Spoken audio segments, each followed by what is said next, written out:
Ivan T. Sanderson nos convida para mais uma aventura.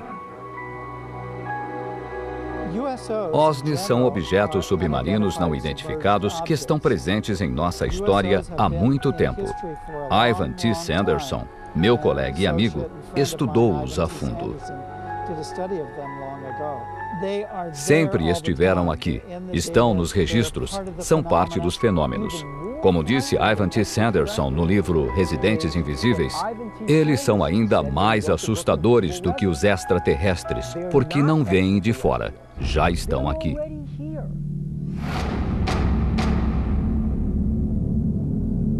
Até hoje, a pesquisa pioneira do zoólogo e espião britânico Ivan T. Sanderson continua a surpreender e assustar os que estudam ufologia.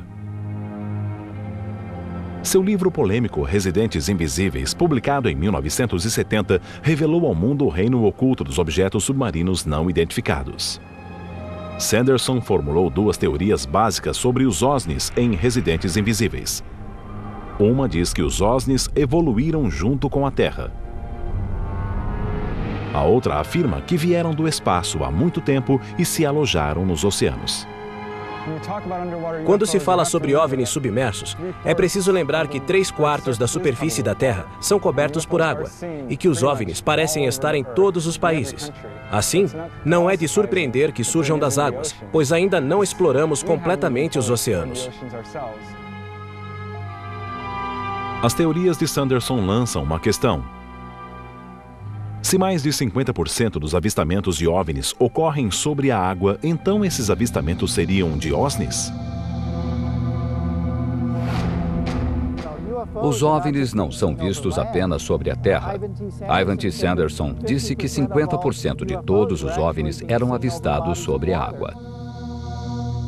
Será que o aparecimento dos OSNIs significa que sob a superfície da Terra existe uma civilização de criaturas cujo lar é nosso planeta, tal como a superfície da Terra é para nós? Será que esses residentes estão aqui há milhões de anos, antes mesmo de a vida evoluir na superfície do planeta?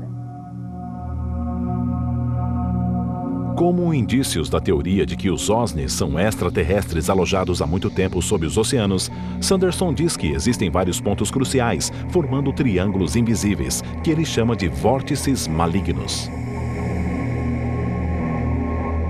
Ao localizar as áreas em que foram relatados desaparecimentos de navios e aviões, Sanderson percebeu que os avistamentos de OSNIs estão ligados aos triângulos na Terra, onde também ocorrem estranhas anomalias magnéticas.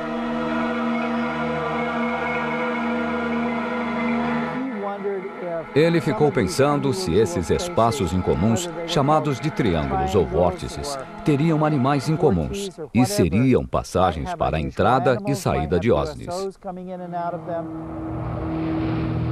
A teoria dos vórtices, formulada por Sanderson, tem um lado terrível e sombrio, pois as principais áreas de anomalias situam-se nas regiões mais traiçoeiras do planeta. Ivan Sanderson estudou as latitudes e descobriu que existe uma linha ao redor do planeta, na qual o norte geográfico e o norte magnético alinham-se. Nessas áreas, ocorrem muitas perdas e desaparecimentos de navios e aviões, além de avistamentos de objetos. Depois de 17 anos de pesquisa, Sanderson chegou a uma conclusão alarmante. Existe uma ligação nítida entre o alto número de relatos de OSNIs e as áreas de gravitação incomum ou vórtices na Terra. As regiões em que isso ocorre são as áreas triangulares misteriosas nas Bermudas, no Japão e na Austrália. Creio que já é hora de alguém explorar o oceano em vez de ficar dizendo que isto não existe ou que é forjado. Provem o que dizem. Segundo Sanderson, essa ligação não é coincidência. Ele acredita que existe um motivo para as áreas com anomalias magnéticas na Terra e o alto número de avistamentos de OSNIs estarem ligados. Vários ufólogos consideram que os vórtices são os locais prováveis das bases de OSNIs. Ele começou a pensar sobre as bases submarinas e a questionar se existem alienígenas do espaço exterior interagindo conosco. Creio que, há muito tempo, existem instalações extraterrestres não detectadas situadas nas profundezas oceânicas e que eles observam o que estamos fazendo. Os OVNIs podem ser nativos da Terra. Talvez já estivessem aqui antes de nós. Um caso interessante de OVNI, mas quase esquecido, pesquisado por Sanderson, ocorreu no SS St. Andrew, na costa da Nova Escócia, Canadá, em 30 de outubro de 1906. Um dos principais casos do início do século XX ocorreu no SS St. Andrew, um navio que cruzava o Atlântico com destino a Hamburgo. Na costa de Halifax, tripulantes e passageiros do navio avistaram um OVNI. Sanderson escreveu que às 16 horas e 30 minutos um grande objeto incandescente zigue-zagueou pelos céus, caiu na água e desapareceu.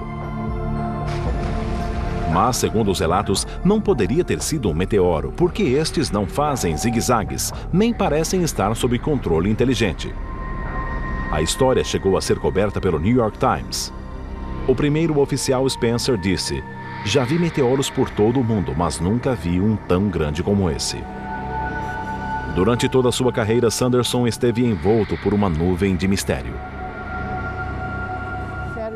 Sanderson fez parte do Serviço Secreto Britânico, mas o que causa confusão é que muitos de seus amigos faziam parte do Serviço Secreto Americano e, como se pode perceber em alguns de seus livros, Sanderson mantinha uma ligação direta com o Serviço Secreto da Marinha e conseguia informações confidenciais. Até sua morte em 1973, Sanderson percorreu o mundo em busca de objetos submarinos não identificados. Ainda hoje, alguns ufólogos acreditam que sua pesquisa era mantida por fontes governamentais. Ficávamos pensando se Sanderson ainda estaria no serviço secreto, se fazia parte de suas explorações e depois repassava parte das informações obtidas a seus amigos do serviço secreto e, em troca, lhe forneciam novos dados para seus livros.